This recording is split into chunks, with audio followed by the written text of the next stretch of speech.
Hello, everybody. I hope you all had a great Thanksgiving. We had a new book come out on the Chris Watts case just before Thanksgiving. So what I did is I bought the book. I bought it on Apple Books for $3.99. Probably 5-6 hours to read it. And then after I read it, I went back and I made notes for every chapter, like I always do. I'm not going to do a synopsis on this book. However, I am going to do a chapter by chapter book review on it. This book is by Sherilyn Cadle. This is going to be the third book that she has written on the Christopher Watts case. The first book being Letters from Christopher, which is no longer available, from the publisher.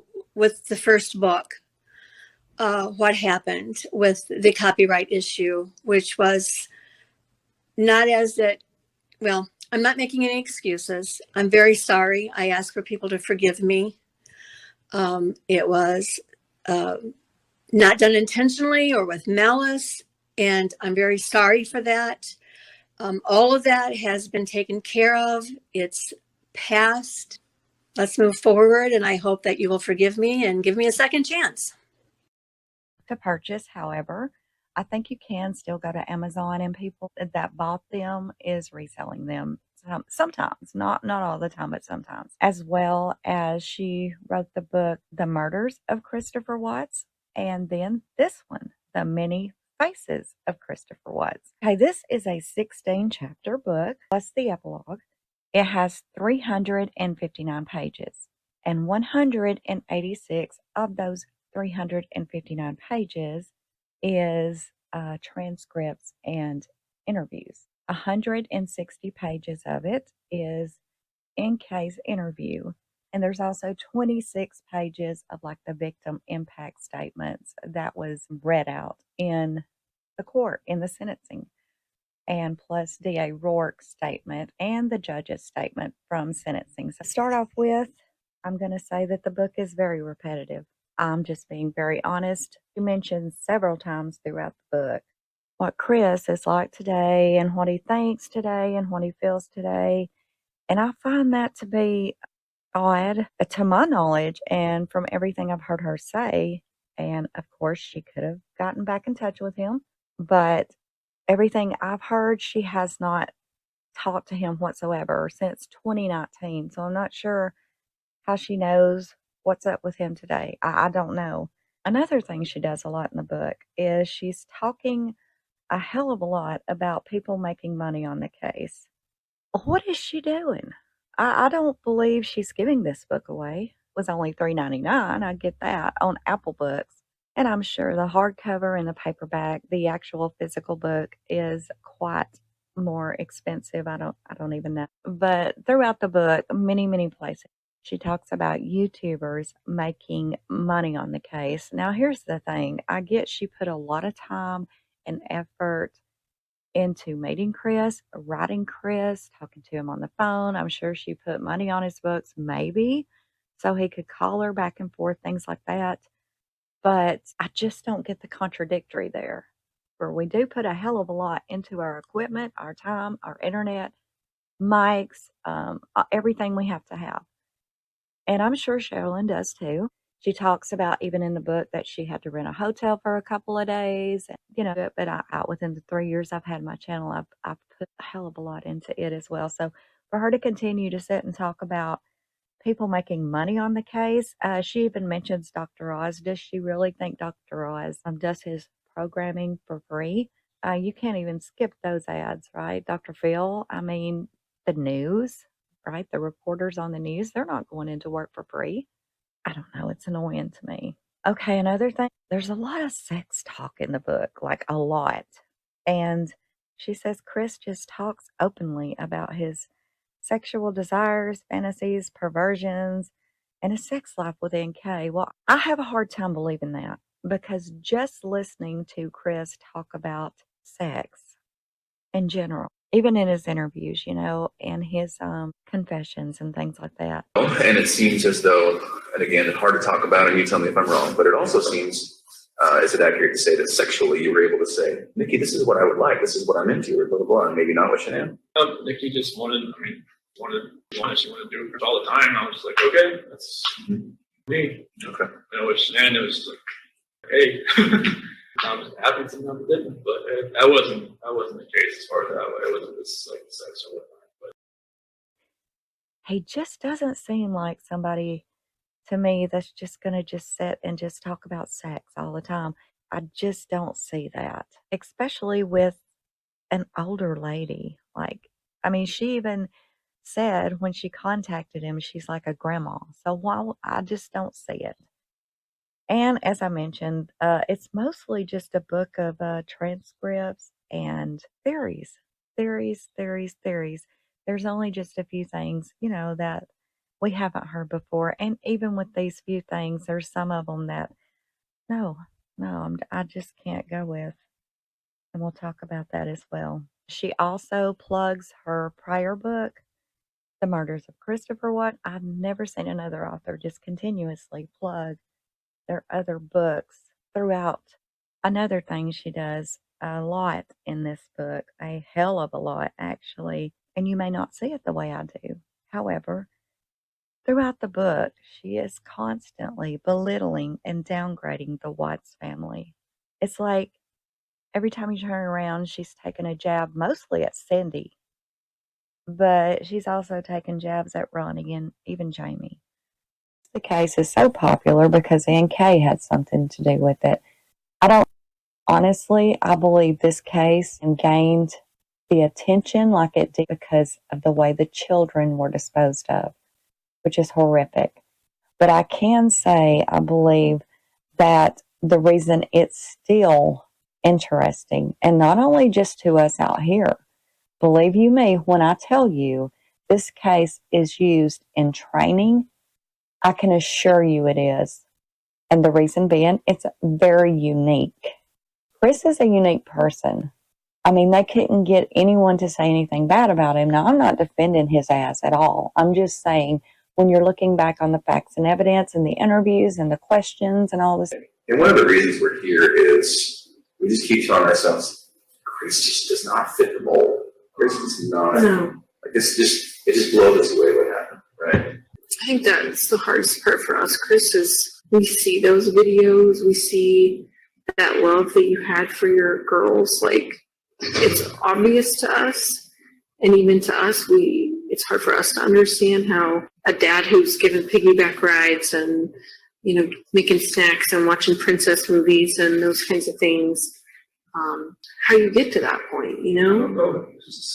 Like I said, it was just like something else was controlling me that day. And I had no control over what I was like to fight back. Yeah. So he's unique. He's had no kind of record or anything like that. And it just goes to show, I mean, you couldn't even look for flags in this case. Because up until right before he went to North Carolina, there was no flags. Now, he was showing coldness and things like that, but I wouldn't, like Sherilyn says, I don't think Shanann ever in a million years thought that he was going to take her life. I just don't see that ever. Now, she did make the comment, that she was scared to go back with him, and that is kind of weird. But then everything else she was saying, we've never had this problem. This is totally out of left field. We've never had problems, arguments, anything, But that one thing she wrote, I'm just scared to go back with him, that was kind of weird. She also goes on to say that she doesn't believe that there's another author that's been under attack as much as she has. Now, there has. Tanya Hagen went through absolute hell with this case. And she wrote a sci-fi novel of it, The No Inclination. It was kind of based on the case, didn't even have the same names, nothing like that. She was on YouTube channel. She's been on my channel here. I've had to talk her down from being in just a horrific place, people completely attacking her. She had to have her husband go to the Hamptons at one time with her for a book signing because she had death threats. John Glatt, I've talked with him. Me and him has emailed several times because I do, book synopsises of his. He got death threats on his book, The Perfect Father. He said he has never received such hate ever in any book he's ever written. And it was horrific, the hate he got and death threats and everything else over the Watts case.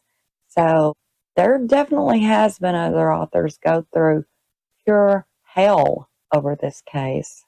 She had a lengthy part in here about the Watts family blaming her for something. I don't know what it is, because she never really clarified what they was blaming her for, so I don't know. She also talks about a woman that had nothing but a theory. Now listen to that. This woman had nothing but a theory. Okay? Sherilyn thinks makes no sense at all. And she made money on YouTube with her theory. This is a book of theories. Like it literally is. Like it literally says on it, theories. And I'm thinking it may be KK she's talking about, Kim Kaufman. I may be wrong, but I believe that's who she's talking about. Because she says that this YouTuber that made all this money on YouTube started the Watts narrative.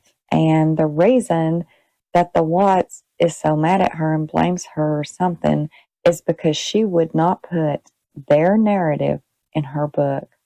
And she went on to say that they did everything to destroy her. She said, why was this crime and these murders more important than all of the other crimes and murders that happens on a daily basis? It's not. It is more interesting than some of the others. And it is more interesting because, and some of you is probably going to disagree with me here, but in my opinion, it was a rush to judgment. It was definitely a botched up, shitty investigation. So I don't know that it's a more important case, like Sherilyn says, but it is interesting to say the least. And again, they look like the perfect family, right? And Chris just seems like the last person you would think to do anything like this, just like all the people that actually knew him said. That's why it's more interesting. But to say it's more important, I don't really like that term. I think all victims and their cases are important. Whether it gets mainstream media, whether it gets international attention, they're all important and they all deserve a voice. Carolyn also says there's countless people that has asked her, how do you get in touch with Chris? And she says, he's a murderer, people. I'm pretty sure they know what he is and what he did. But again, it's like you chastise people for wanting to get in touch with him, wanting to write him. You think they're weird. You think they're odd because they want to write him. Cheryl, how did you get a hold of him? You shouldn't judge people if they want to write him or get a hold of him or something like that. And I understand that you had your reasons, and that was to write a book, and I get that. But what if that's what they want to do? What if they want to talk to him and see if they can get him to tell the truth, kind of like what you were wanting? And there's no reason to judge them when you did the same thing. That's my opinion. She also says that many people that were being attacked were being led by Chris's family. I've been attacked over this case, but I don't think Ronnie and Cindy's, had them attack me. So I don't understand that either. And there's so many jabs at the Watts family in here that I just don't get. I think it's unfair. There was many places in here where she was throwing down on YouTubers about making money on the case and having theories. Yet she's praising Armchair Detective, which that's okay. I've got no problem with Armchair Detective. Not at all. He's one of the first ones I ever watched. Of course, he's got his own theories, and he dug deep into the case, and I respect all creators that do that. However, he was making money too, right? He'll tell you he was. But here she praises him as one of the best YouTube creators in her opinion because he's worked many hours and he found the shadows. I don't know if he found the shadows. Some people say that it was another lady. I can't remember her name. I want to say it was Diane. I could be wrong. I don't know who it was. It doesn't even matter to me, really. Let me tell you, anybody that has really researched this case, whether it be an author, a YouTuber, or just a random person out there, keeping up with the case. Subscribers to channels, members, Facebook members. We've all put a lot of hours into this case. A lot. She says her opinion, Chris should have been executed. And I'm all for the death penalty too. And this was absolutely a death penalty case. I wished it would have went to trial for it, and so does Cindy Watts. She said it many times. The thing of it is, no matter had it have went to trial or not, it would still be the same situation, even if he was found guilty, is what I'm saying, in the death penalty, and he was guilty beyond any reasonable doubt, and you are sentenced to death. It wouldn't matter at this point. He would still be serving the same sentence because, as we know, the death penalty, maybe just a year later, is taken. So Colorado doesn't even have a death penalty anymore. So that wouldn't have happened. Same like with Charles Manson. You know, he was sentenced to death. However, the prison he was in California, they overruled the death penalty, and then his reverted to life, just like Chris's would have in Colorado. So he would not have been executed either way. She says also that she believes Chris Watts is a narcissist because he wouldn't kill himself. Now, I see that quite different. Most of the time, narcissists, they will kill themselves because that is the last thing they can do to have control. And just off the top of my head, let's look at Ariel Castro. Do you remember that with the girls in Cleveland? There's a movie about it, the Cleveland abduction. Well, Ariel Castro, he was definitely going up for the death penalty, and I'm pretty sure he would have gotten it. Either way, he killed himself. He hung himself in prison, I don't know, a week or so later after he was arrested. Most of the time, a narcissist, they will. They will take their own life. She also believes that had Chris and Shanann went to marriage counseling, there was not one problem that they've got that couldn't have been fixed by marriage counseling, and Chris wouldn't do that. He refused marriage counseling. But I don't know about that. I mean, sometimes it's just marriage counseling's not going to fix everything. And they had some pretty big issues.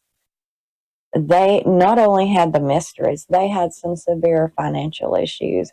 Chris was already to the point to where he was like, look, I ain't putting up with it no more. I'm not dealing with these damn videos. I'm not dealing with Thrive. I'm not, I need to have a say in things because NK had already put in his head, look, dude, you're going to have to man up and grow some. NK had been drilling him for 6 weeks on how he let Shanann, in my opinion, push him around, do this, do that. And she pretty much hinted to it in her videos. She was saying, I told you need to go see your family. You need to go see your family. So see, it's things like that. She pretty much let us know that she was straight up his ass telling him he need to get in Shanann's face and be a man. I think I threw the therapy books you wanted me to read in the trash. That was that morning. I think so. Were you trying to make it look like she threw it in the trash? I don't know. I just didn't think nothing was ever going to work again. So it was. I don't think marriage counseling would have helped them. I really don't. Because even if one of them did change, I believe it just would have lasted for just a little while and it would have went right back to the way it was. NK had already let him know how bad his marriage sucked. He even said that. He said, I didn't even know my marriage was bad until she told me it was. She also does not think that Chris just snapped. I think that this was an impulsive act that was not premeditated.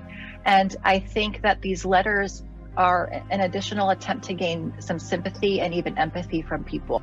Back in 2018, I was working in Colorado as a police psychologist. Sherilyn is a firm believer that this was a premeditated murder and he had been planning it for quite some time. I don't believe that. I do believe he snapped. I absolutely do. So Sherilyn also believes that if Chris had stepped up and been a man and stuck up for himself, she believes that Shanann would have changed. I don't. I believe if Chris had jumped up and said, look, I'm tired of this shit, started, look, it's going to be like this and you're not going to spend this and the girls are not going to go to this daycare, man. There's no reason you can't stay home and watch them. It's ridiculous. You can do your videos after I get home from work and I'll watch the girls. They go to bed early. You really think that would have flew? No, I don't think Shanann would have changed. I don't. Shanann was Shanann, man. That's who she was. Chris was Chris. They was two totally different people. And when you're talking about opposites attract, not always. Not always. Yeah, they'll work for a while, like Shanann said, they're working, it works for us. It wasn't. It was working for her. But for Chris, he was only acting like it was working, see? And he wasn't stepping up. He was being a damn wimp and just, okay, and running to the corner and whatever. But deep down, he was getting pissed off about it, right? And then when this certain little home wrecker comes around and starts telling him, you don't got to put up with this is blah, blah, blah, then she started planting all these seeds in his head, And he's like, well, look, I ain't got to put up with this shit. I ain't got to.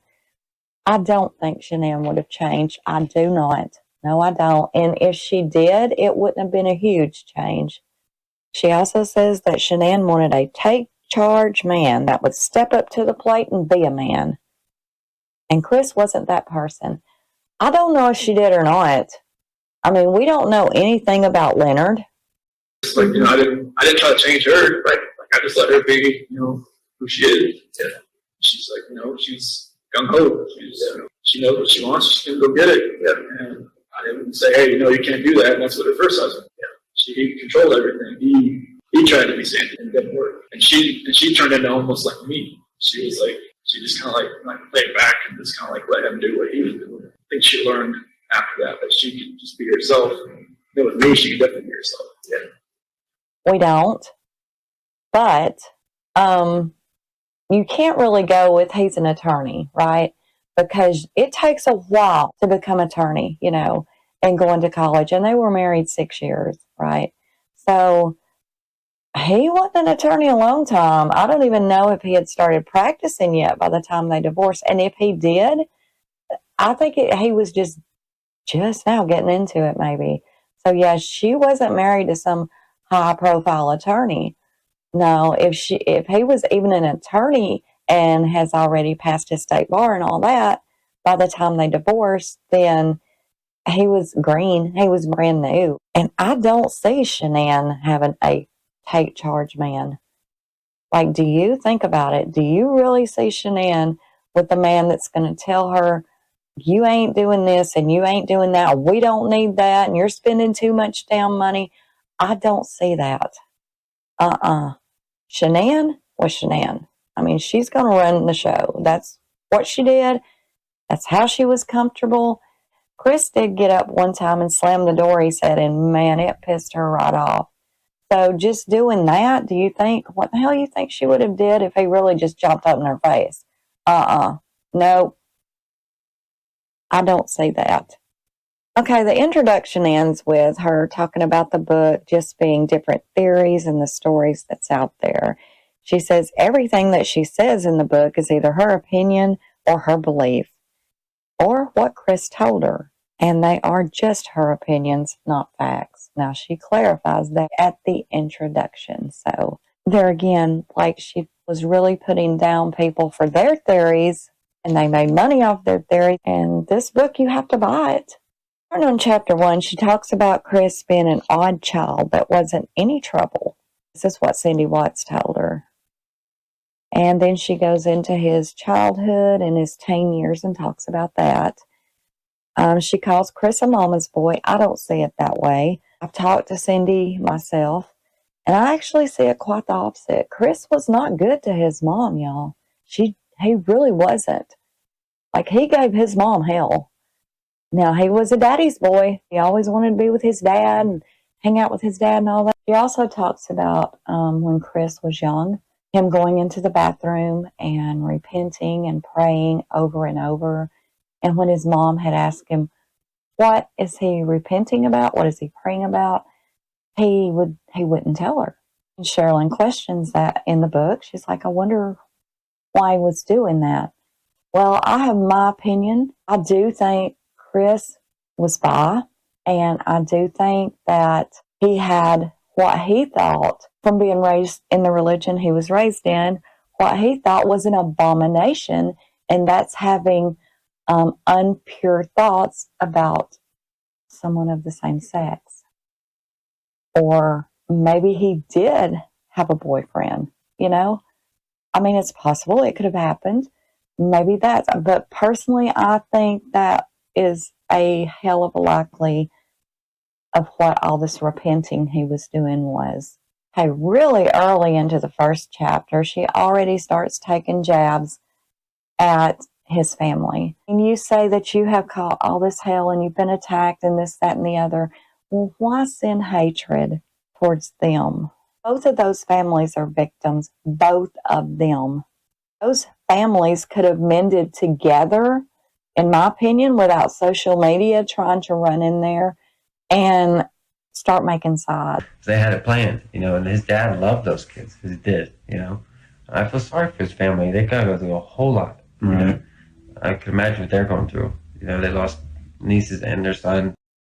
And I get, even from the discovery, that started pretty early on, trying to make one side look better than the other. And that's just, it should not be that way. If you look at it as a whole, imagine how much hell that would have been for Cece and Bella. Why should there be competition between grandparents? It shouldn't be that way. It's just not right. Very early into this first chapter, she brings up Ronnie's addiction. I mean, just boom, right off the bat, and saying that his family had to carry on and manage the family without Ronnie, even though he was there. She says that Ronnie was in an addiction for several years. Maybe. I don't know. What I know about that is when Chris went to college, that is when he did that. From what they said, it wasn't that long. I don't know. Did anyone struggle with drug or alcohol abuse or anything like that in your family? No, I mean, my dad did at one point, but it was after I left. After I graduated, everything, and when I left, I was on my own and I was self-sufficient, and I never came back, and I think that hit him pretty hard. They expected you to come back, do you think? Oh, he was used to me being around. He's my hero, he's my best friend. Where I think that kind of hurt him a little bit, because once I left, I didn't move back. But here she says that Jamie was in the house, Chris was in the house, everybody was living there. I've never heard it that way, ever. And I don't know where that's coming from. I'm not saying that what she's saying is not true. She said Chris loved Ronnie, but he had to carry on his life without him because of Ronnie's drugs. And this is not right. You're hurting people like you are. This is wrong. To put this out and publish it publicly, unless you can prove it. She says that Cindy took the kids to church alone because Ronnie was on drugs. I don't know. But if it's true, what I've always heard is that Chris was already in college when he did this. He wasn't even at home. Jamie being 8 years older than Chris. She was married. She wasn't living at home. What kids was she taking to church without Ronnie? It had to have been the grandkids, because her kids were grown. And she says she also believes that it's possible that Chris's repenting over and over in the bathroom was about Ronnie's drug use. And see, Cindy said that Chris done this when he was really little, 8, 9, 10 years old. And again, Sherilyn, if you're hearing this and you can show me proof, or let me hear a recording of you and Cindy or whatever, that Cindy told you that Ronnie was on drugs the whole time her kids were little, then, my apologies. But you're the only one I've ever heard say that. And something else you mentioned in the book that I had never heard before, and I did find it a little interesting, talking about Chris when he was young. She said there was something about him being outside playing with some of his friends, some other boys, and something happened, and Chris won't talk about it. He's just too ashamed to talk about it. So see, there again, if that's true, then that again leads me to think maybe it was a bisexual, a gay thing, with another boy. It talks about how wrong it was that the Watts did not go to the wedding. She refers to what happened between Jamie and Shanann, a small disagreement. And she says, so think about that. I mean, how wrong is that they didn't go to the wedding over this little small disagreement? That really wasn't a small disagreement. It was a big deal. His nephew was kicked out. Jamie was uninvited. Truthfully, that's not why they didn't go to the wedding. Ronnie and Cindy had still planned to go. And then just out of the blue, he calls Cindy and says, hey, we want this Brazilian steakhouse to cater our wedding. It's going to cost $1,000. Can you pay for it? And Cindy's like, Chris, we don't have that We don't have an extra $1,000. And he's like, okay, well, I guess you'll just have to bring your own damn food. And hung up on her, then wouldn't answer their calls or anything again. So that there's more to them not going to that wedding than a small disagreement. I promise you that. And shouldn't have been written up that way in the book. Because there again, that's a big jab to the Watts family. It really makes them look like shit when there's a hell of a lot more to that than a small disagreement. But she does go on to say that she assumes that because they didn't go to the wedding, that made Shanann want to get as far away from his family as she possibly could. And she also says that Chris's family was not willing to give Shanann a chance from the very beginning. I don't know that. She wasn't there. I wasn't there. We don't know. But she does specify that that is her opinion. Okay, going into chapter 2, and this chapter is titled Theories, talks about the Watts family and how brutal they have been to her. And she says one of the theories out there is that his family helped or planted seeds in his head to kill Shanann, but she says she does not believe that. And she goes on to say that she don't think they knew a damn thing about it until it happened, and I agree with her. I don't think they did either. Believes that Chris thought that he had to take his mother's side over Shanann's. And I'm just assuming it's Nutgate. She didn't elaborate on that part. But Chris, to me, it looked to me like in the beginning, he was taking Shanann's side. He did call his mom, and he, got on to her. Even Shanann said he called her. Wow. And also, when he was telling you about like the feud between Shanann and his mom, did he seem to take a certain side, or whose side was he on, like telling the story? He took Shanann's side. Oh, he did? Okay. He did, yeah. But he says that the ice cream did have nuts in it and that it was something that Cece was allergic to. And he said, honestly, Cece would break out bad and she would have problems breathing if she had any kind of nuts. Chapter 2, there's a little more repetitive stuff about Ronnie's drug use, saying that it was just hard for the Watts to even have a normal family because of Ronnie's drug use. And then she talks about Cindy having to take Chris and Jamie to church by herself because Ronnie was on drugs. She says that Chris told her he didn't even like sport, but he only did it to please his dad and to make his dad happy. And his dad forced him to play sports. I can't see Ronnie forcing anything. Like, Ronnie's not a forceful person. And Chris not liking sports, again, I don't see that because he was huge into sports. Like, that's all they did is talk about sports. And it wasn't just with his dad. He did it with his coworkers. Everybody you talked to that knew Chris, it was cars and sports. He was all about sports. He was even trying to get into this fantasy football the day Shanann was missing. She also says that Cindy should have actually taken Chris to be tested for autism when he was younger. Cindy has said that he was kind of socially awkward. He was quiet. He stayed to himself. All he did was read. And, he didn't go out with friends and didn't go out on dates and things like that. So she knew he was kind of socially awkward. But I'm sure it wasn't really going through her mind. He had some kind of mental instability or anything like that. I bet you it did never go through her mind.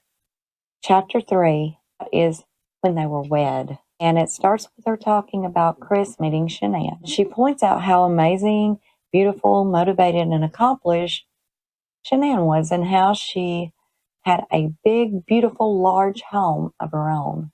She did. Her house was gorgeous in North Carolina. It truly was. But she did not own that home. She had a mortgage on it. She signed for that home in, I believe, December. And Chris ended up moving in with her in September. So she hadn't had it very long at all to what he had to move in and start helping her with payments. 2 weeks after he moved in, she quit her job. I mean, when they met each other, I think they were both doing good.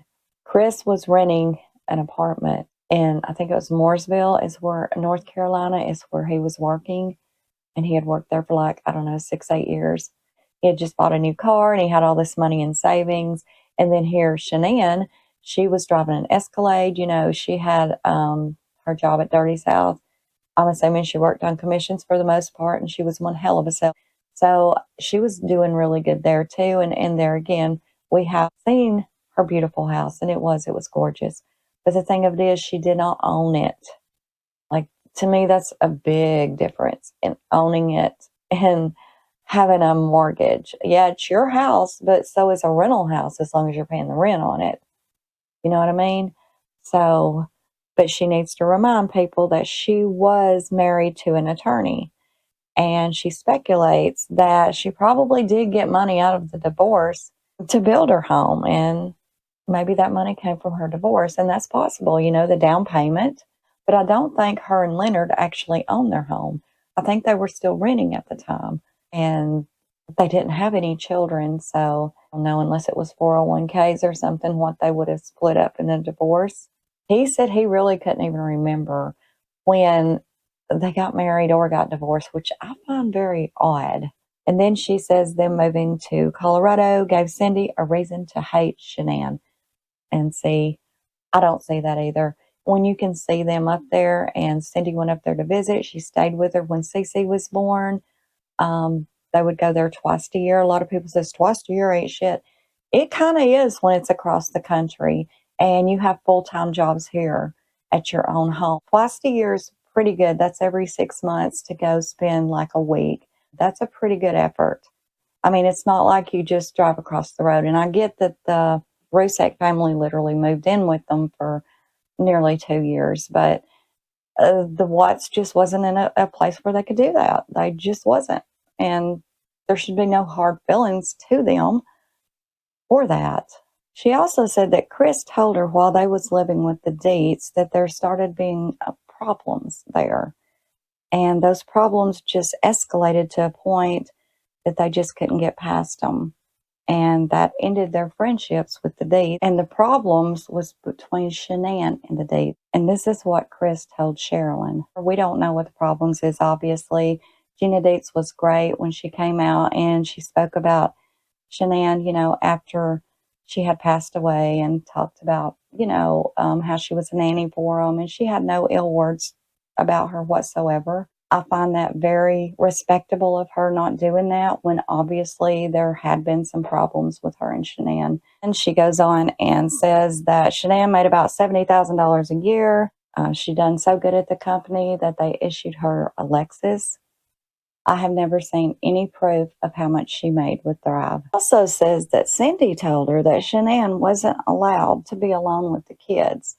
Now, I'm not saying Cindy didn't tell her that. I can tell you I did ask Cindy about that myself, because that whole CPS thing, it was so rampant at one time, and I think it still is from time to time. Cindy told me she knew nothing about nothing like that. I mean, that's what she told me. Did a live video and I showed the case number, and I went and looked up the case number in one of my databases, and that case number is for the HOA fees. And that number that we all see in the discovery for the North Carolina CPS, I truly believe that either Chris or Shanann's name and social security number flagged in the system. There was some sort of issue with them. When you're a kid, if you ever get put into the system for any reason, you're going to always be in that system. Your social security number is always going to flag unless you have it expunged. And most people don't even know they're there, so they don't have it expunged. Sherilyn talks about some fake document that floated around at one point, and also that Chris told her that his mom told him about this fake document. I've never, ever heard of a fake document. I've never seen this fake document, so I don't know what she's talking about. Is it something about CPS going to their house, and it came from the woman that became friends with Cindy that she talked about earlier? And again, I think it could be Kim Kaufman putting false narratives and theories out on YouTube for money. She talks about money a lot. Everybody's got a theory. Everybody's got an opinion. Whether you're putting it on a book, whether you're putting it on a YouTube channel, whether you're putting it in a tabloid magazine, whatever. She also goes on to say that people that wanted revenge would befriend the Watts. I don't know how else to say it, but she's the OG that befriended the Watts, isn't she? By her own words, said that less than 5 months or just at 5 months after the murder, she's the one that started contacting Chris, and then Chris got his mom to call her about the visitors list and all that kind of thing. But how does she not put herself in that category when she is the original one that befriended them? I don't understand. She goes on to say that we do this for clicks, views, and money. And she's talking about money again. And then she goes, some of them does it for their sole income. Well, Sherilyn, you talked about AD being so great. I have no problem with AD. Again, none. I don't care what he does with his money. It's not my business. But either way, he has said many times it's his sole income. I mean, we're not making videos to watch them ourselves. We don't spend all this time and this thousands of dollars on our equipment that we have to sit and spend all these hours and time and research. It's just, you guys are so well versed on this stuff. You guys know like more than the FBI know, I think. I want to be able to discuss this with people because I just can't get over it. In fact, I had a producer for, I was asked originally to do the narrating for the movie that came out in January, where they had some woman playing Shanann and the guy playing Christopher. It was very bad, I thought. I was asked to do the narrating for that, and I turned it down. And so he had said to me, how could you do this and get through it and be normal again? Didn't it affect you? And he said, this is crazy how these people out there in some of these media groups know everything there is to know about this stuff. And all this to make videos for just us to watch. Of course, we want views, obviously. But when you're talking about the money, do you write your books for free? No. Would you right now just take the PDFs and just start sharing them with everybody? No, you wouldn't. So I think it's pretty contradictory to just continue to throw down on YouTubers or anybody else when you're doing the same thing. You just do it in book form. And she just puts down the YouTube community like shit. And then she goes on to say, where are we headed with such hate for each other? Sherilyn, you're doing it. You're hating like hell on the YouTubers because we make videos about the same thing you write books about. Okay, this is one in this chapter that I want to hit on for just a minute. Chris told her that he met Nicole at a gym that he worked out at. He goes on to say, when Shanann had neck surgery, her parents stayed with them to help with the kids. No, they didn't. In the book, she explains that her parents are living there and they're staying in the basement. So Chris can't work out in the basement because that's where his gym stuff is. So while they stayed there, he went to the gym. Shanann had her neck surgery in August of 2017. Shanann's parents left there on Cece's birthday in June of 2017. That is why she had to get Christina to come and stay 6 weeks with her to help her with the kids while she recovered from her neck surgery. Because I stayed with them last year for 2 months while she was in surgery. I had to have surgery, and she didn't. She had to have surgery, so I flew from Hawaii and stayed with her for 2 months, helping her with the kids and everything in the house and whatnot. Christina has never said a word about sleeping in the basement. She slept on the couch in the loft.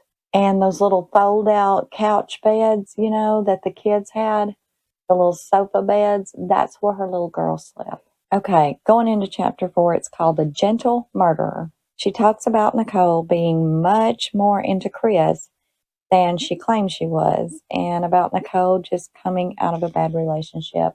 And yeah, I agree with that 100%, Sherilyn. And she says that she thinks in time that he would have killed NK instead of his family because he didn't know how to end a relationship normally. I don't think he would have. I think he was going to try to end the relationship, but he was scared to death. Chris was a wimp. We all know that. And Shanann had already got it in his head that she ain't taking no shit, right? I mean, it ain't happening. She had already told him several times, you know, you will never see the kids again. We know she said that, and we know she said that the kids will never see your parents again. She had made him sleep outside. He was scared he wasn't even going to be able to come back to the house and things like that. So I believe that Chris was literally terrified of Shanann. I really do. And I believe had he not been so terrified of her, then it would have went a lot differently. And even with him being terrified at her, I still believe that he would have tried to tell her that he wanted a divorce. He's not a confrontation kind of person. Yeah. I really do. I can't help it. I know what he did to my sister, and then when I saw her house the other day, I saw a garage, knowing that was where they dead bodies left. It ate me up. But seeing him and watching him today, I was just, watching the video when I got to Chris Watts thing, I was like, I still feel bad for him. I have a heart in my chest, I do. And we loved the guy. We did. He was my brother. And it's just crazy. Yeah. They never fought, never did anything, never argued. Even Shannon, when I was there, when I moved out there, she was like, can you tell him to be a little bit of an asshole? He'd come down, call me a bitch or something, And it's just one of those yes man, he was in love with her. That's why. Nate had called me and said that he had it on video that he backed his truck into the driveway that morning, which never ever gets back. I was living out here for over a year and a half in their house, and that truck never ever, his company truck never got pulled into that driveway because it leaked oil, from what Shannon said, and she didn't want her driveway dirty with oil. So it would never, he would have to take it to a car wash and everything, and nothing was ever done in that house with that truck. Because that's not him. He did mention to her that he was tired of not being able to even hang something on the wall, that his opinion didn't matter, that he wanted to stay in the things that will happen or whatnot. Because she normally is in charge. She normally is the one that keeps everything going, if that makes sense. Yeah. So he expressed that that's one of the reasons that, he didn't think that things were working out, that he was tired of that he didn't have any say. And so would you describe her, was she your best friend? Yes, she's like my sister. Okay. I wouldn't have never stopped my life for 2 months for someone I didn't love. I understand that. I took my daughter with me last year, and I went and took care of her baby girls, took them to school. I was her right-hand person until she was healthy enough, and I left in October. He was always very, he put them first all the time. He put the kids first? All of them. They were their world, He put them all first. She said routine. She said routine, she's OCD. She has everything in order. She literally has a plan for everything. She's not a person to derive from those plans. This is what she's going to do. This is what's going to happen. The kids have times they go to take naps. Things go a certain way. She has a routine.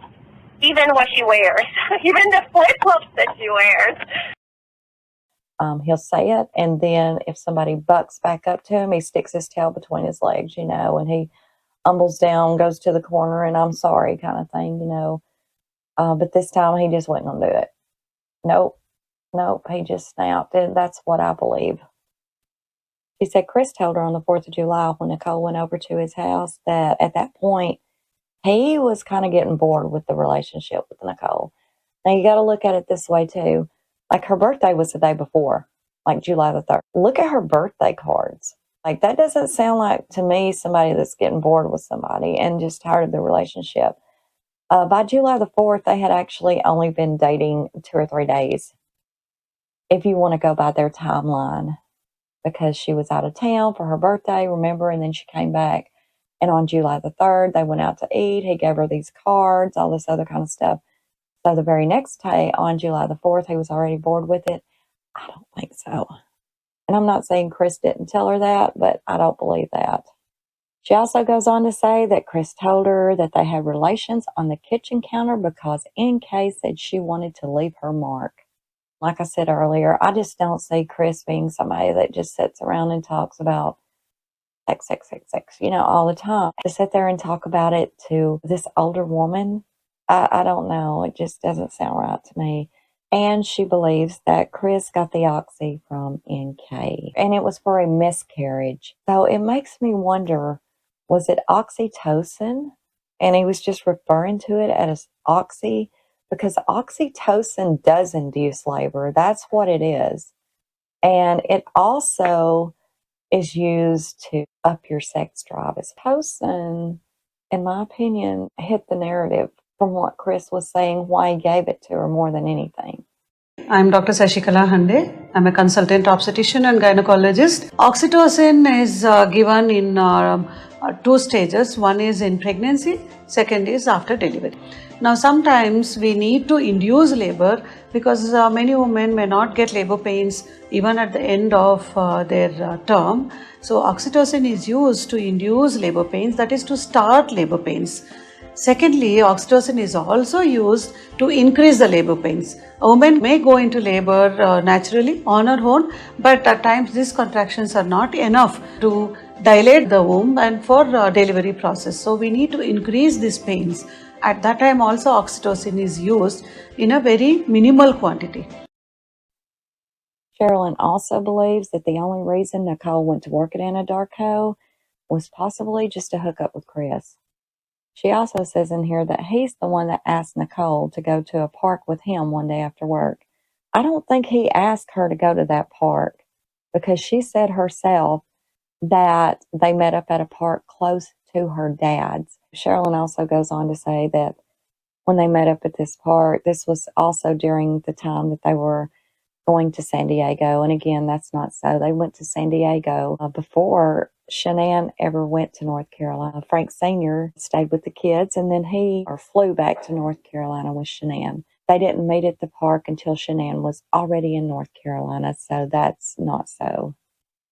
And Sherilyn also thinks it was during this time in San Diego that Chris started thinking about killing Shanann. See, I don't think that either, because I don't think it was premeditated.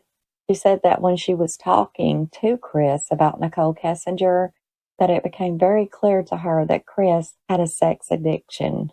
I don't know. It's like everybody in that discovery talked about sex a hell of a lot more than Chris did, right? Like Nicole talking with Charlotte and then Shanann, oh hell, she talked about it a lot, but he didn't. I don't know.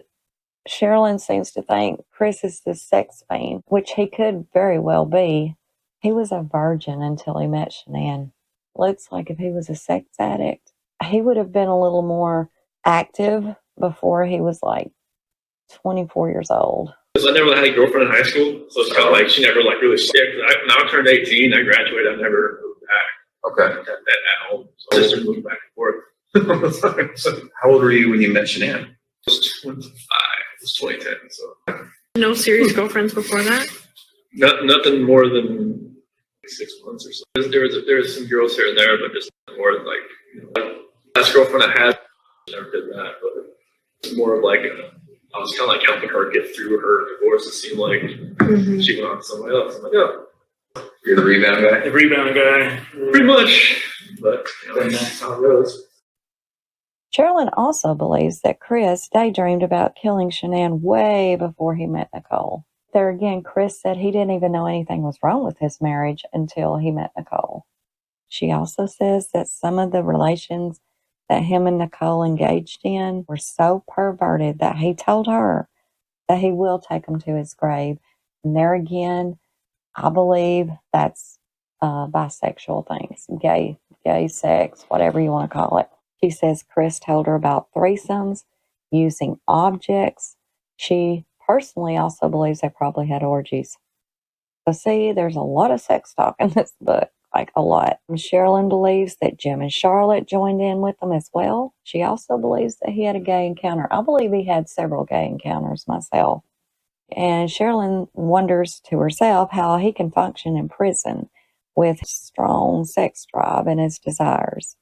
And if his sex desires are not met, is this when his monster comes out? Maybe, but I don't think so, because let's be honest, Chris was not hurting for sex anywhere, anyway. He had two women that was both throwing themselves at him, one being his wife, which should have been the only damn one he was looking at, and the other being this damn sleazeball over here. Hell, he couldn't even keep up with what he had. She also says on his way to North Carolina that Nicole Kessinger texted him when he was headed to the airport and telling him that she did not want him to go to North Carolina, and said this confused Chris. Chris also told her that he would take to his grave who gave him the oxy. And he also told her that the oxy that he gave to Shanann is not the same one that she was prescribed after her neck surgery. So was it oxytocin? Because after her neck surgery, any oxycodone, whatever she was prescribed would have been a pain pill. It says that Jim wasn't mentioned in the discovery, but Charlotte was, and she was interviewed. Why? And the thing of it is, Jim was mentioned, but like I said earlier, it was just during the whole little thing with leave Jim alone. You know, that's really the only time he was mentioned. And Charlotte, I did find it odd myself. Why would they go this extra mile to interview her, put her interview in the discovery if, you know, I think they knew she was there. Sherilyn also says that Charlotte is a lesbian. And I think Charlotte is either engaged or married. She's not a lesbian. 5, the stalker. This one talks about her beliefs of NK stalking Shanann and Chris all the time. She thinks that Nicole also flew to North Carolina, but she put South Carolina. She had to have meant North Carolina for the weekend, but not the entire week. So see, here she says, and you'll see what I'm talking about in a minute. Here she says that she thinks that Nicole flew to North Carolina only for the weekend while they were at the beach, not the entire week. But in a minute, you'll see where she contradicts that. She also thinks that the night Chris gave Shanann the oxy, he left to go be with NK. He gave her the oxy the very first night he got there. No, I told them, you know, she wasn't sick at all until the day he got there, which I thought was real strange. And he didn't come out to take care of her at all. She was up all night, and I kept checking on her. So this is in North Carolina? Yeah. The day he got there, and I kept checking on her. She's always so private and so like not to worry about her. Don't worry about me. I'm okay. You know, like if I'm gonna get you wet rags. She was throwing up, and she had a real bad headache. She's always had headaches. Mm-hmm. That's kind of why she had a surgery in her neck. I guess that's why she had something wrong with her discs. Okay. And she just had it like, I don't know, 5-6 months ago. She had to wear one of them big braces. She has a scar. Mm-hmm. But I don't know, I just kept checking on her. You know, I'm in and out smoking cigarettes or whatever, and I go in and peek on her, and she slept on the couch, which I thought was odd, and that he never came out to see her, or you know, because he used to be like so like nurturing, and so like, I mean, I was almost like, dude, you're a little much, dude. Like, They've all said that. Chris said that. Frankie Jr. talked about how sick she was the first night he got there. Frank talked about how sick she was the first night they got there. Shanann and Sandy picked Chris up at the airport. They went straight back to Sandy's house. How in the hell did NK meet him at the beach the first night? I wonder if she even knows the timeline or she's forgotten the timeline, because that couldn't have happened. She says that Nicole Kessinger was never interrogated, and I totally agree. She said when she met Chris that he was still very much in love with Nicole, and says that Chris does believe that Nicole may have been given immunity to tell everything she knows, but he's not for sure. I believe she was. Then she goes on to talk about the drink that she made Chris. And in her first book, she talked about this drink also, but she talked about it being made with these crystals. And she went into detail about how the crystal drink was made and how you put the crystal in it and make the drink.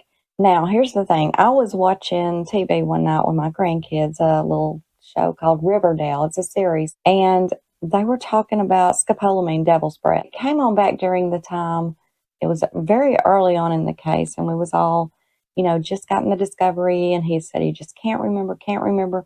And a lot of our minds was on that. So how can he not remember stuff, And when this came on Riverdale, and they were talking about scopolamine and devil's breath, I immediately started researching. I even made a video about it, but now she's talking about devil's breath, maybe being in the drink instead of the crystals. She don't even say a damn thing about the crystals in the book, except one time when she's talking about NK chanting to her grandmother. But in the other book, the very first book, she talks about those crystals over and over and over. I could be dead ass wrong here, but when I started looking into this scopolamine, this devil's breath, and I was like, now she's talking about devil's breath. So I don't know. It kind of makes me wonder, did she get that thought from me? Did she? I did text her at one point about it, asking her what did she think about it. And again, this has been way, way, way back right after her first book, because I just never could grasp the crystals and putting it in a drink and stirring it up. But in this book, she actually has this, some of you may know the alcoholic drink called Devil's Breath.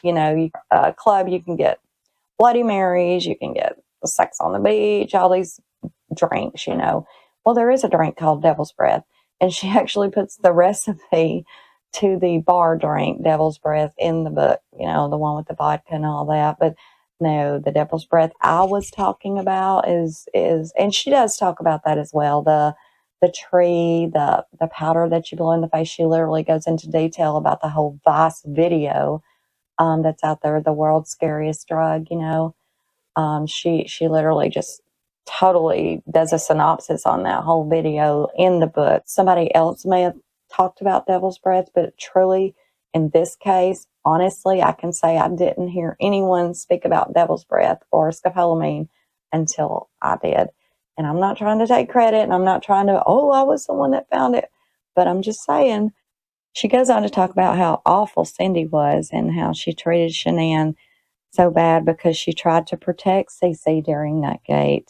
She does talk about Nutgate a lot too. She claimed that Chris told her that Cece broke out and had problems breathing if she ate nuts. That's not what he said in his interview. I know. Was that her stance? Is that your mom put something in front of CC? Like to kill her, or no? Just like didn't care. Like I've seen CC. Like the first time, I seen a picture of when he had a cashew the first time. She had kiwi the second time, and then the same thing happened. Yeah, it's not like it wasn't like her throat like closed up, but she broke out in this full body rash that looked really crazy looking. And luckily, nothing with her throat like happened. But so did that make you angry at your mom for doing that? Yeah, I mean, I just like, Mom, you just gotta. I told her you need to think, you need to pay attention. Just because another kid can have something doesn't mean another kid can have something. He said that she might break out in hives, but she didn't have any problem breathing or anything like that. Then she goes into talking about how bad the Watts family is again, saying that Cindy absolutely hated Shanann. I don't know, hate, in my opinion, is a very deep word. And she also wonders if Nicole Kessinger was on the flight with them going back to Colorado. I don't think so.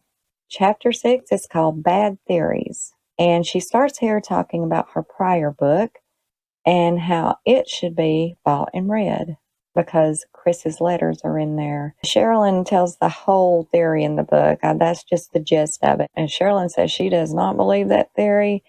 And Chris says he don't even know this chick. So whoever this person is tells Sherilyn that she was good friends with Chris even before the marriage. She also told Sherilyn that she knew NK personally. At one point, she even told Sherilyn that NK had decided to confess and turn her own self in. She talks about Shanann also being on the computer trying to order hair stuff when she got home, and she said that's a fact.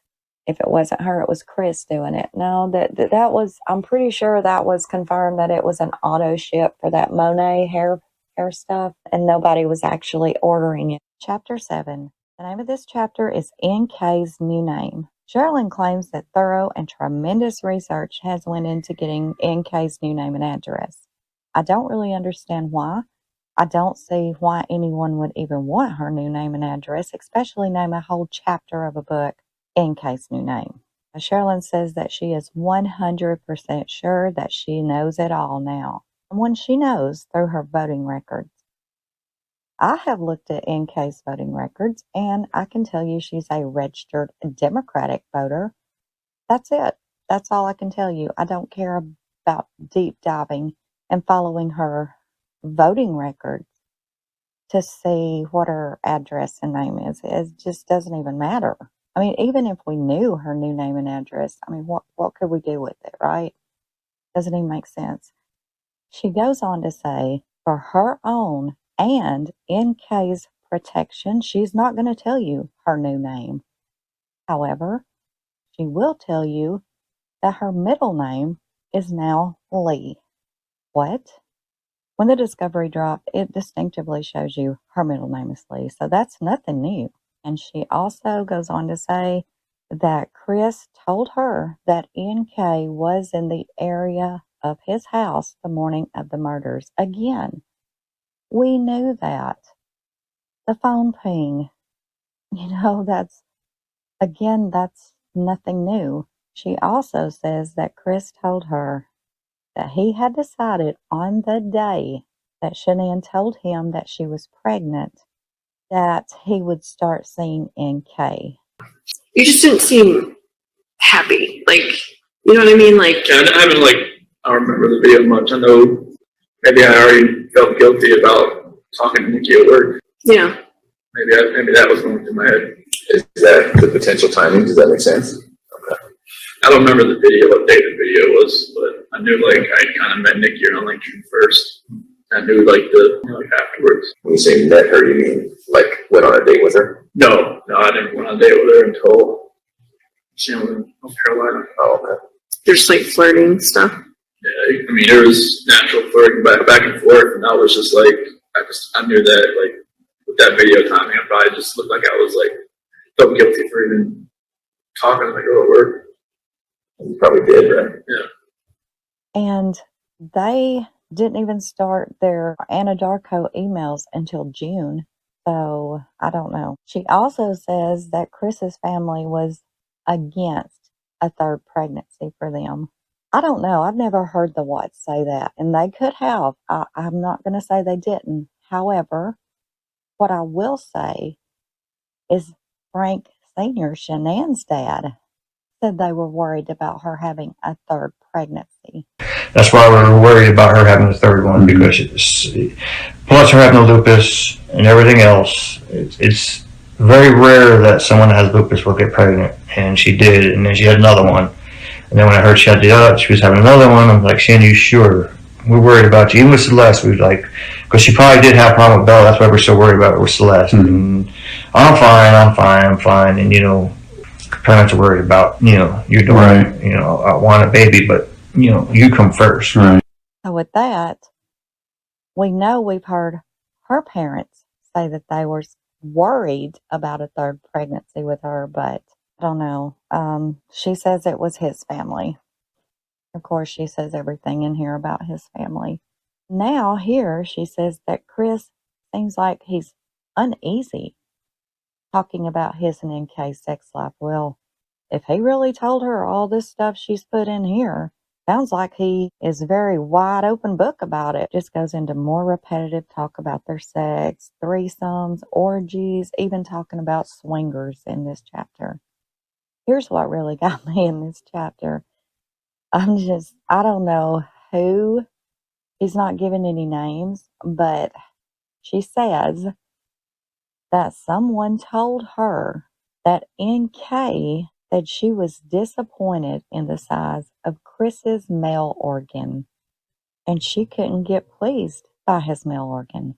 So he had to orally please her instead. Now, Sherilyn says that this person that told her this has knowledge, whatever that means.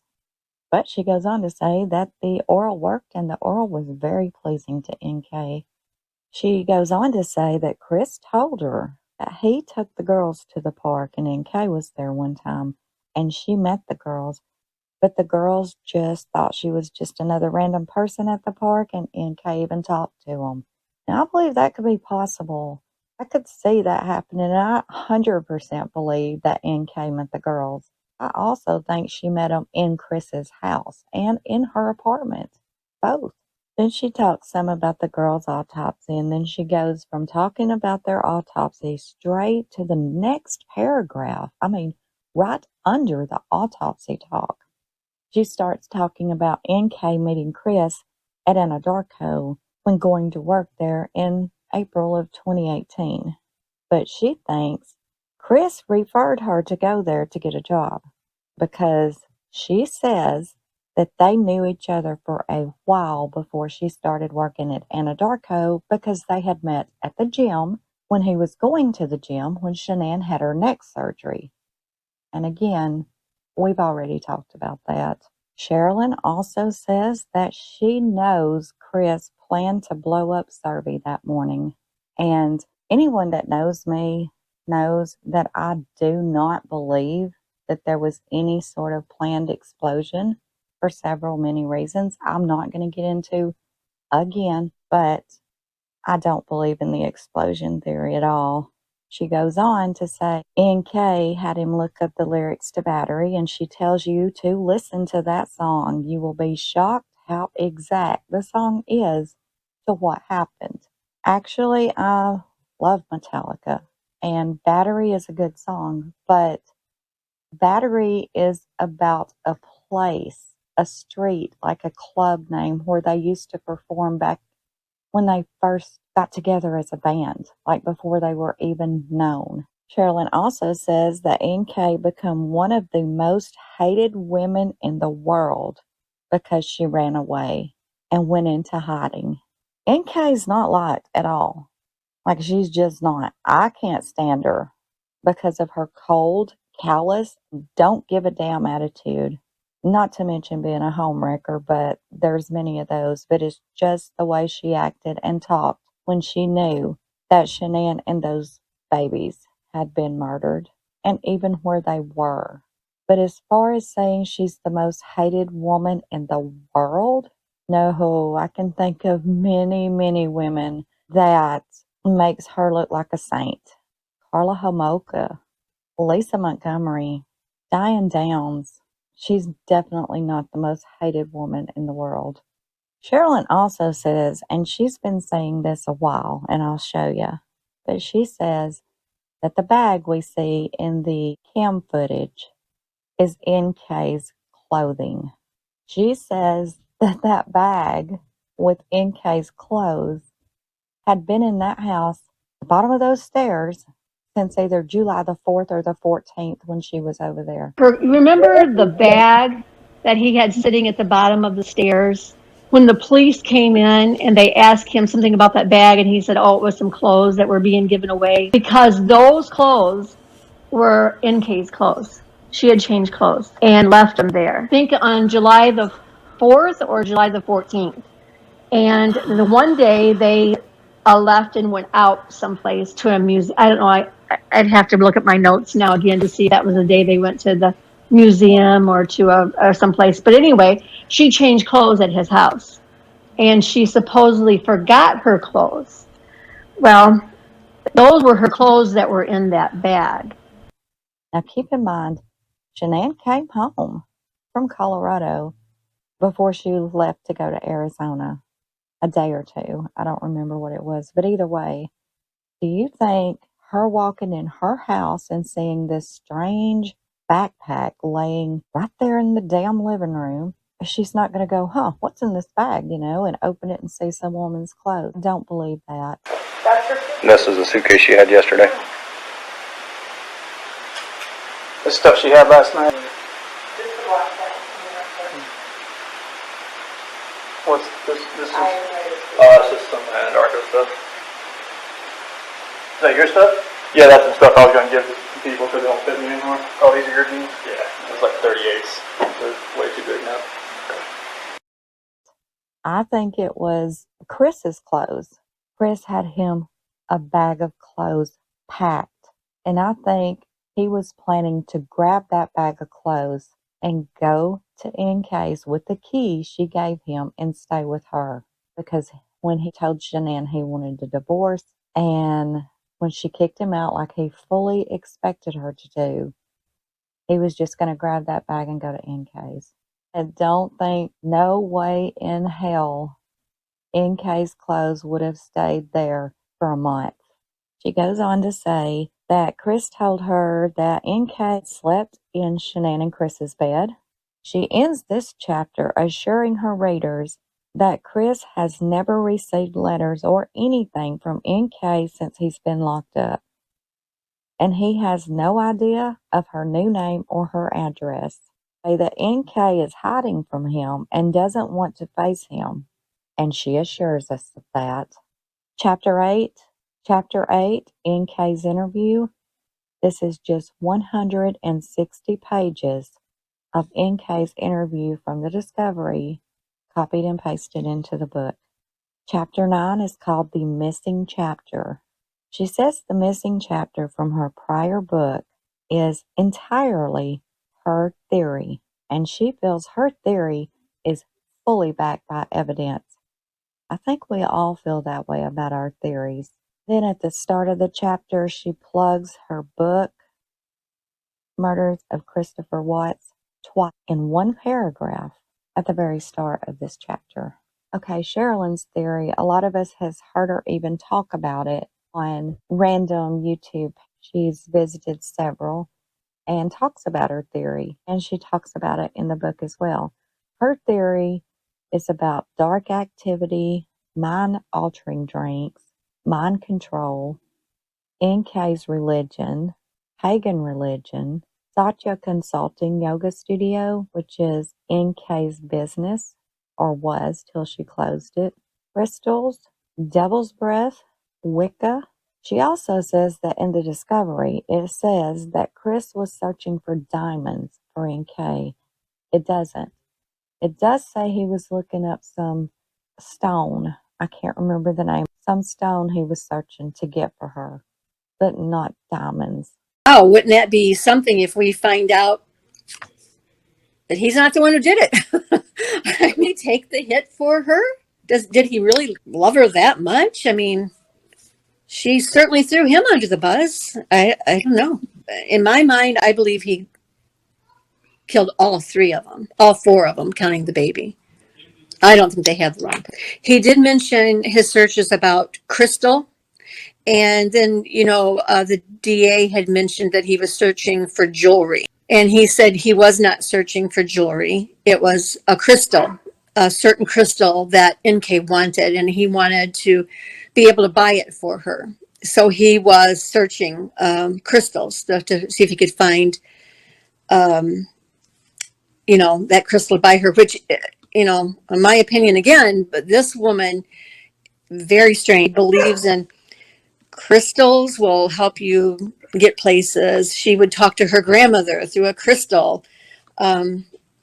Very odd stuff. She says that we know NK gave Chris drinks called Devil's Breath. And of course, she puts the recipe for the bar drink Devil's Breath in the book. She goes on to talk about Devil's Breath and gives a pretty much a hell of a synopsis and breakdown of the video by Vice on YouTube about scopolamine. Okay, chapter 10, Mount Theory, but I believe it's supposed to say my theory, but it's MT theory. She talks about her theory again. This chapter, she lays out her theory pretty detailed. And the thing is it's very interesting. And I have to say it's extremely close, almost exact to my original theory that I talked about in video. Okay, chapter 11. The title of the chapter is The Judge's Statements. And it is interviews of Frank Sr. from the Discovery, Frankie Rusek's Victim Impact Statement, Sandy Rusek's Victim Impact Statement, Cindy and Ronnie Watts's Impact Statements, Rourke's statement, and then the judge's statement and his sentencing. After all of the impact statements, the book doesn't even go into a new paragraph.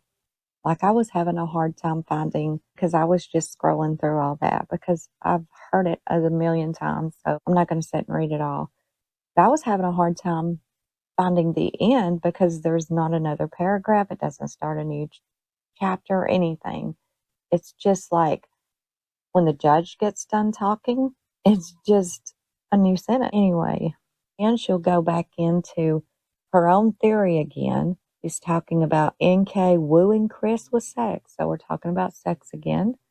Basically, her theory is centered around NK's manipulation and her mind games on Chris because NK wanted Shanann's life.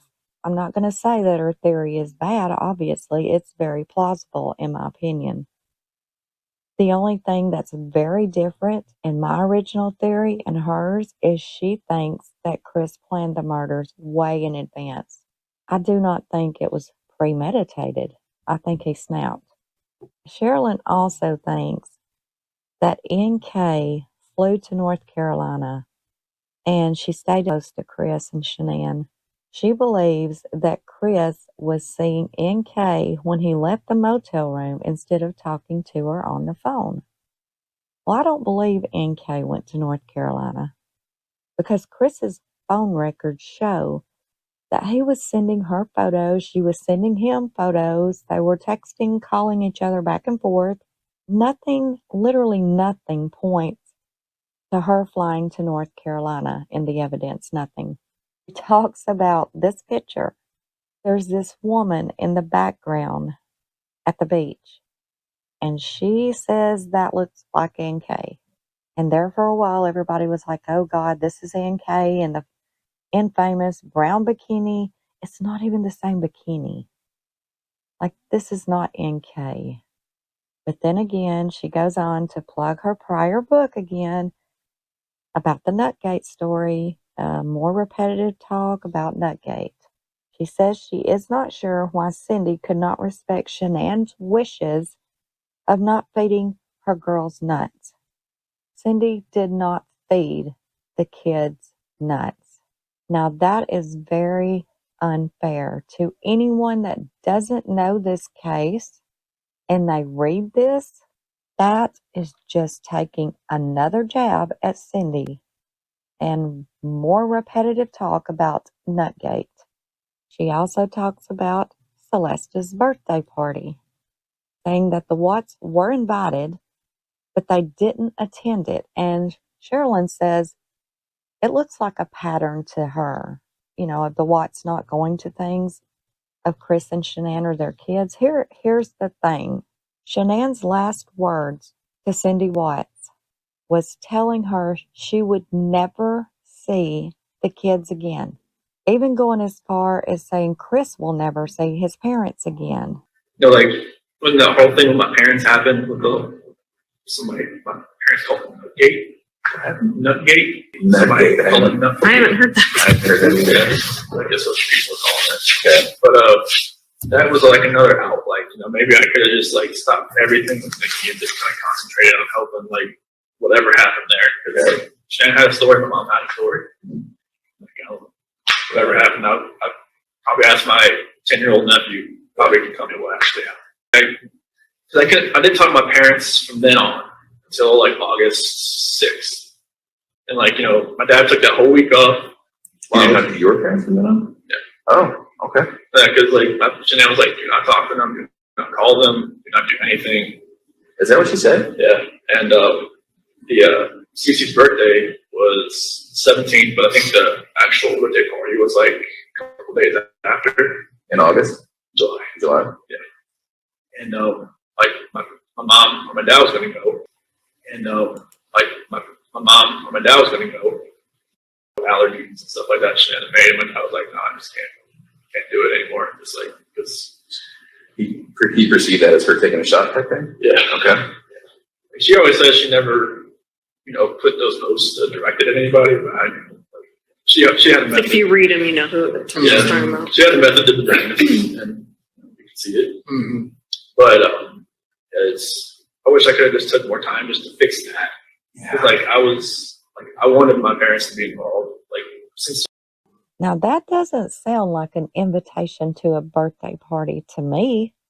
Actually, it sounds quite the opposite. But Ronnie was going to go. And I'm not going to get into Nutgate here. Sherilyn says the first day that Chris was in North Carolina, he visited his parents and his sister. No, he didn't. She refers to Chris telling his parents that he was going to ask for a divorce as a win for the Watts side. You see what I mean? It's just constant jabs at the Watts family. When this book is supposed to be the many faces of Chris, not jabs of Cindy, Ronnie, and Jamie Watts, which that's more what it is, that and NK and sex, than anything, in my opinion.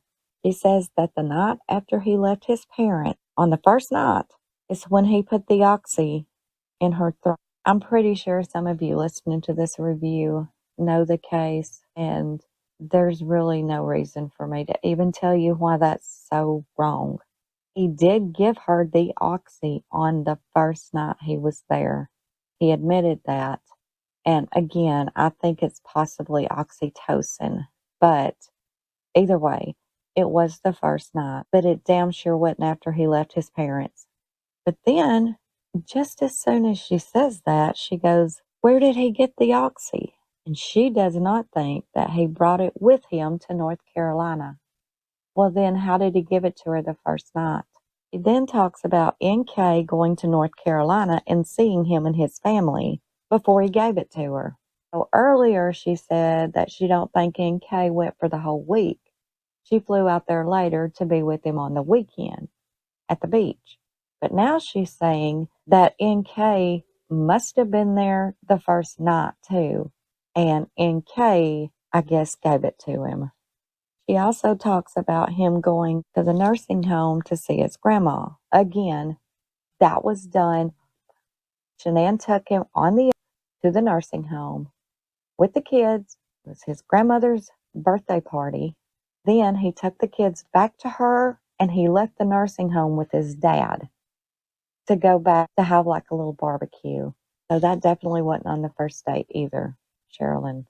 It's very important when you're writing a book, or in my opinion, a YouTube channel. It doesn't matter. It's very important to have the timeline on something like this accurate, because if not, you're putting out false allegations against others, and it's not right, especially for people that has not deep dove this case like we have, because somebody's just going to pick this book up, maybe just watch Netflix, and then be like, oh, let's go to Amazon and see if there's any books about it. I think I'll get this book. Hasn't deep dove it at all. And then they're going to read all this. That's wrong and very misleading. It's not right to put that much false information against either family. As I've said before, both of these families are victims. And even if you got mad at Cindy, or Cindy got mad at you, or whatever the hell happened with your first book, there's no reason for you to just continuously dig at them like this, Sherilyn. It's wrong to come on here and put these books out like attacking this family is wrong. That's my opinion. She also puts here that they flew home on August the 6th. No, they flew home. Sherilyn also has an opinion that Chris's family is where all of the hatred came from, because most of their issues after they got back to Colorado was due to Shanann having issues with his family. And again, she says that she fully thinks that Shanann would have changed to make Chris happy. And again, I disagree. I think she may have changed for a hot minute, but I'm pretty sure it would have went back just as quick to the way it was. Sherilyn says after they got back that she had an appointment for an ultrasound, and that Chris was to meet her at the clinic, but he was late because he stopped by NK's. Then she says how Chris even learned that it was a boy was she had to text him to tell him it was a boy when she opened the envelope. Chris was there when Nicole Atkinson Open the envelope. She asked him, do you want to be there when we see what it is? And he said yes. So I don't know where she's getting that. She texted Chris and said it's a boy. That's not true. Chapter 12. The last time he tucked his babies in. That's the name of the chapter. She starts talking here about being on Dr. Oz and meeting the happy face killer's daughter again. She's already talked about that earlier in the book as well. Did you misrepresent the intentions of your book? Absolutely not. When I first started writing the book, the word had gotten to Shanann's parents that I was writing a book. Their attorney called me, and I told them then we made a deal with each other. Then she starts talking about the women that write to Chris again. The same things that she was talking about earlier in the book. She goes into talking about when Chris put the girls to bed and he told her that this was going to be the last time to tuck them in. Sherilyn says that that is because he knew that he was going to kill them. Chris has told others he said that because he knew Shanann was going to kick him out. When he told her he was wanting a divorce, he knew he was going to be thrown out of the house, and that's why NK had given him a key to her apartment, so he would have a place to go. I also think that's why the backpack, the bag of clothes was at the bottom of the stairs. I believe they were Chris. He was just going to grab them and take them to NK's. Because, see, he had also told his boss that he may be staying with a friend pretty soon. You know, if his GPS on his truck wasn't really adding up, not to think anything of it if he's not at his house, because he's going to be staying with a friend. So it's like he already had a plan to leave Shanann, because he was pretty damn sure she was going to kick him out. So he had an NK's key. He had his clothes packed to just take with him for a few days. And he had already let his boss know the GPS is going to show me somewhere else and not at my house. Sherilyn talks about Shanann coming home and them having sex. Again, she's talking about sex. Then she goes into him going to the girls' room and smothering them when Shanann fell asleep. And he went back to bed. Then's when he woke Shanann up. When he got in the bed, it woke her up. And she told him that she loved him. And then they started arguing about Nutgate. And he strangled her until she relieved herself. Now, I do believe she relieved herself when she passed away after he choked her. Because in my opinion, on these sheets, that's what that is. Not the sheets that were found at Survey, the sheets that were left in the house, these. Sherilyn also talks about her thinking that it was sickening when he told FBI that Shanann may have been praying. But Sherilyn recites it in the book that Chris said, Lord, forgive him because he knows not what he does. That's not what he said. And she knows that. I don't even want to know what she saw when she looked back at me. Did you look at her? What was she doing? Fighting. Why do you think she wasn't fighting? Maybe she was praying. Maybe she was just. I read the Bible. It said, the scripture says, don't forgive these people for they do not know what they do. Mm-hmm. Maybe she was saying that. I don't know what she was saying in her head, but she. That. So I don't know why she specified he and him when what he actually said, forgive them, or they know not what they do. Then she plugs her book again about having his confessions letter in it and recommends that you buy that book to read those letters. Then she goes right back into her theory about the possibility of NK being with him and following him to Survey, which that's kind of what I used to think as well. And I still think it's possible. Sherilyn says that Chris told her that the vomit on the catwalk of the tank was Bella's vomit. She then talks about NK texting him, telling him to listen to Metallica's song Batteries. The song is Battery, not Batteries. That morning, and Nicole texted him that Metallica song, If you haven't looked that up, it's called Batteries. And if you haven't looked that up, please do and read the lyrics to that. And then you tell me if she knew what was getting ready to happen. But she's already talked about this as well earlier in the book. More repetitive talk. She ends this chapter saying that she thinks NK was outside his house after he killed his family. Okay, chapter 13. The name of this chapter is NK and her mind control. It starts out with more repetitive talk about NK and Sherilyn's assurance that NK has never contacted Chris in prison in any way whatsoever. She promises 100% NK has never spoken to Chris since he has been incarcerated.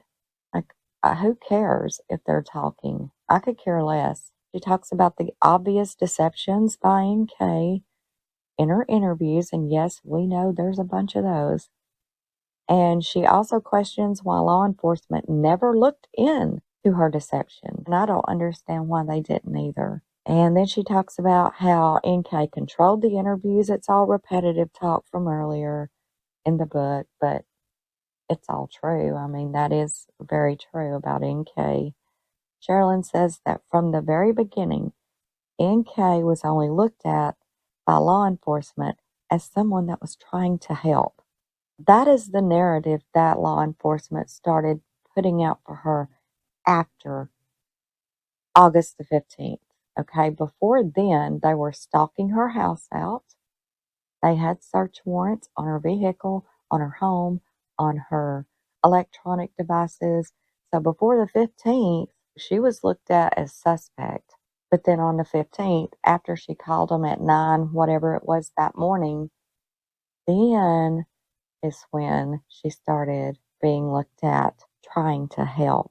And says she just can't figure out why Chris covers for NK, even to the point of going to prison for the rest of his life. Why he's still covering for her. Personally, I think he knows she got immunity. It's not going to change anything with his sentence or her legally.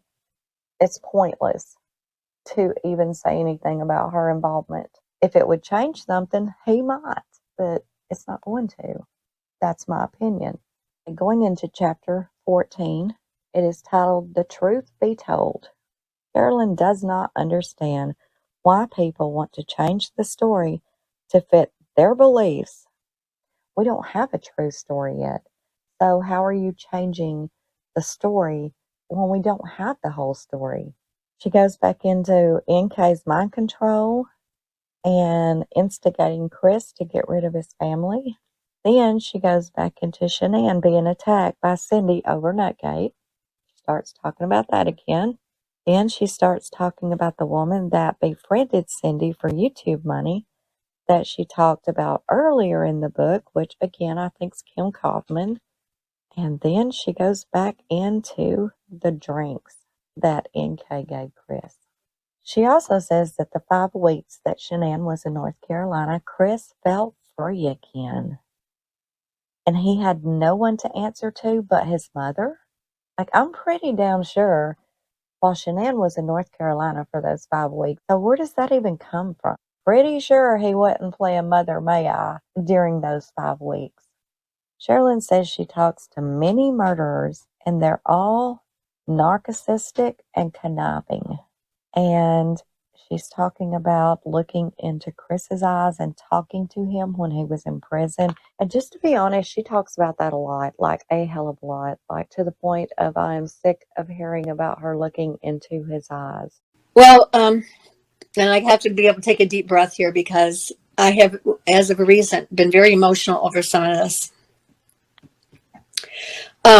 Sitting down with Christopher, I had never sat down with a murderer before. I didn't know what to expect. Nobody warned me. I knew nothing about what to expect of him. But it was just like somebody raised all the hair all the way up my back and all the way up my neck when I'm sitting there talking to him and his eyes turn black. And I kid you not, they turned black. And he just had this weird expression on his face as he talked about it, but he talked about it so matter of fact, just like no big deal. And he wants you to listen to his story. He loves telling his story. He loves telling you all about it.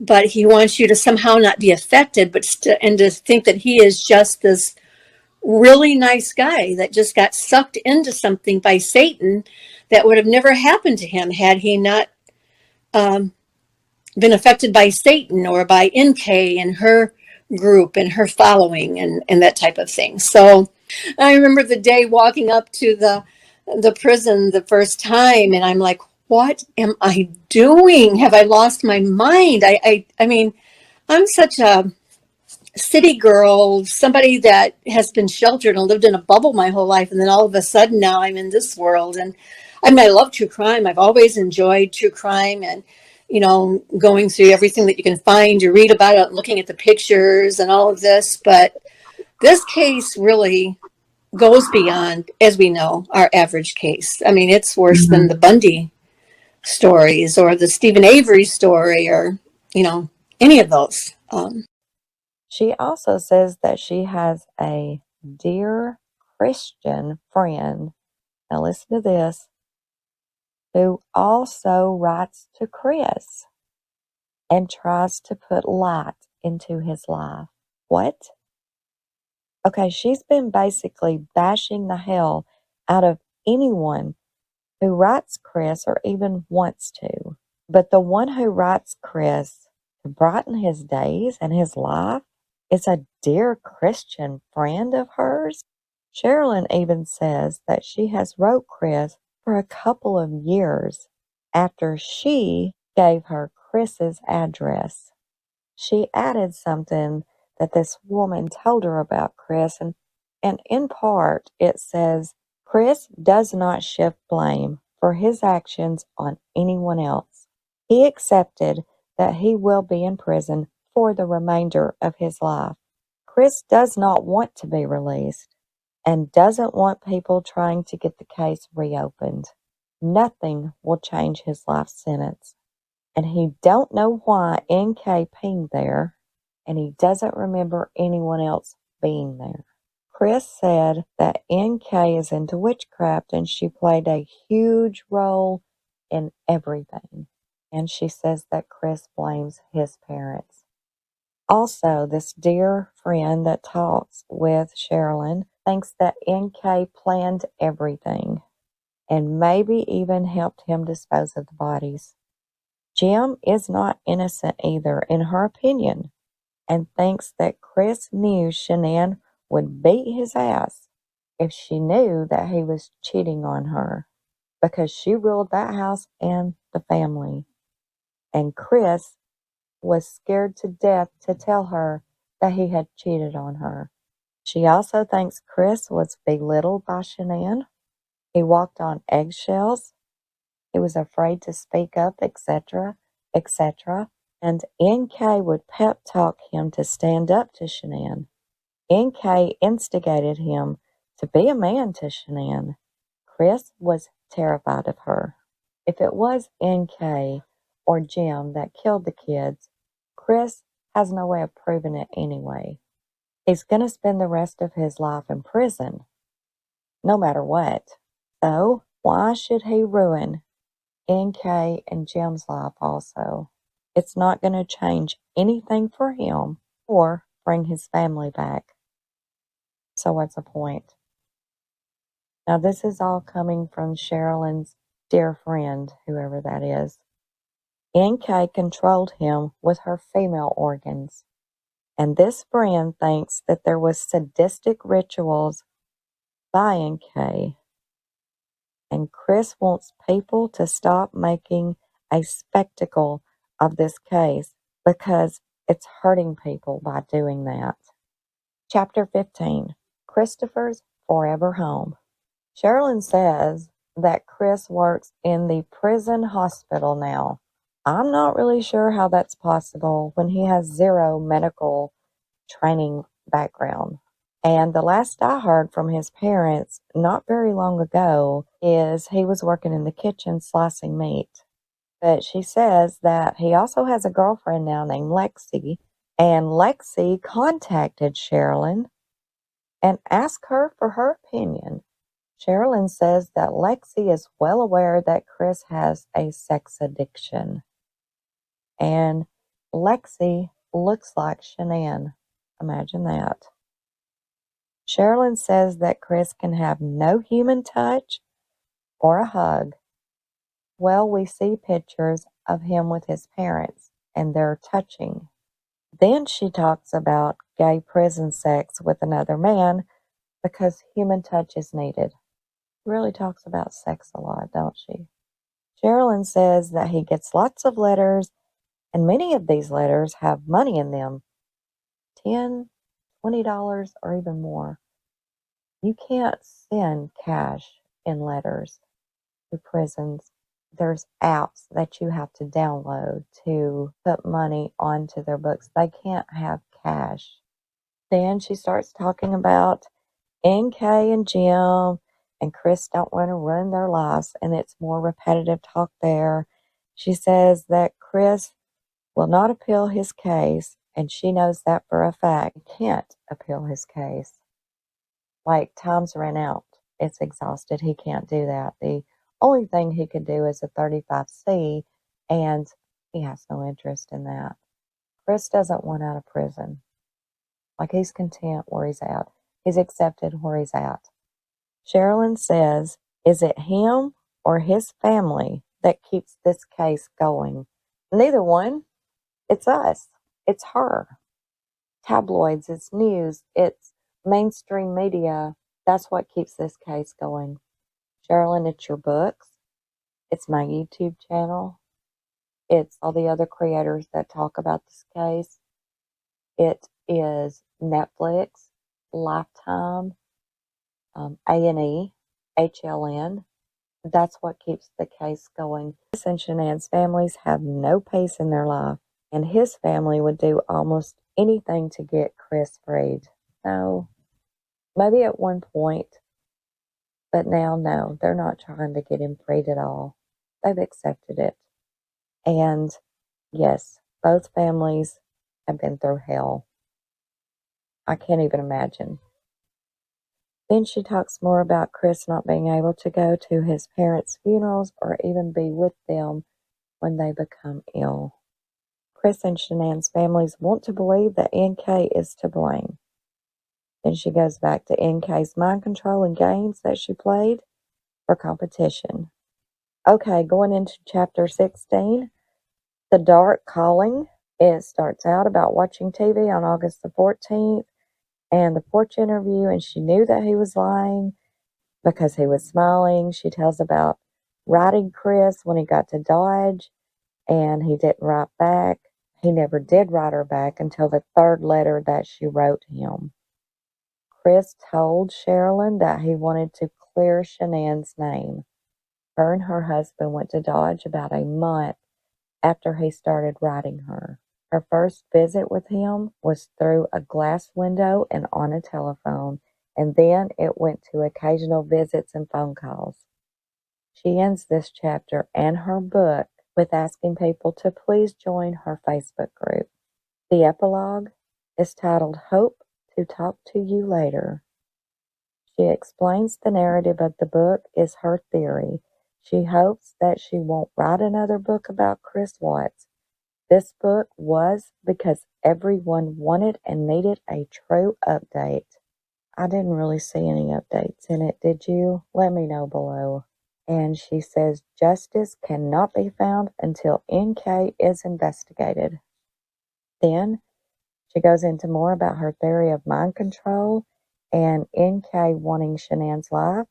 She gives a brief bio of herself and her family, and you can buy her book for the price of a fast food combo. She thanks her supporters in her Facebook group and her family.